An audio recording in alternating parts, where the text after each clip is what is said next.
بسم اللہ الرحمن الرحیم۔ حضرت انس رضی اللہ تعالی عنہ فرماتے ہیں کہ حضور نبی کریم صلی اللہ تعالی علیہ وسلم فحش گو نہیں تھے۔ آپ صلی اللہ تعالی علیہ وسلم لعنت ملامت کرنے والے نہیں تھے اور نہ کسی کو گالی دیتے تھے۔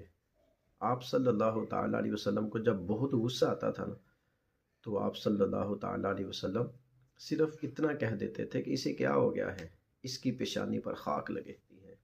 ہم امتیوں کو بھی چاہیے کہ حضور صلی اللہ علیہ وسلم کی سیرت پر عمل کریں کہ آپ صلی اللہ علیہ وسلم تو زندگی میں کبھی کسی کو گالی نہیں دی، تو آج ایک امتی کا کردار کیسا ہے؟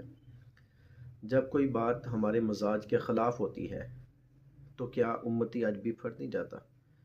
کیا ہم غصے میں نہیں آ جاتے اور غصے میں آ کے ایک دوسرے کو گالیاں دینا شروع کر دیتے ہیں؟ غصے میں آ کے ایک دوسرے کو لعنت ملامت کرنا شروع کر دیتے ہیں۔ ہمارے پیارے اور کریم نبی صلی اللہ تعالیٰ علیہ وآلہ وسلم نے زندگی میں کبھی کسی کو گالی نہیں دی۔ صحیح بخاری کی حدیث ہے کہ حضور نبی کریم صلی اللہ علیہ وسلم ایک دفعہ باہر تشریف لائے تاکہ صحابہ کو شب قدر کے بارے میں بتائیں۔ دو مسلمان آپس میں لڑ رہے تھے تو آپ صلی اللہ علیہ وسلم نے فرمایا کہ میں تمہیں شب قدر کے بارے میں بتانے کے لیے آیا تھا۔ یہ دو شخص لڑ رہے تھے، ان کے لڑنے کی وجہ سے شب قدر کا تعین اٹھا لیا گیا۔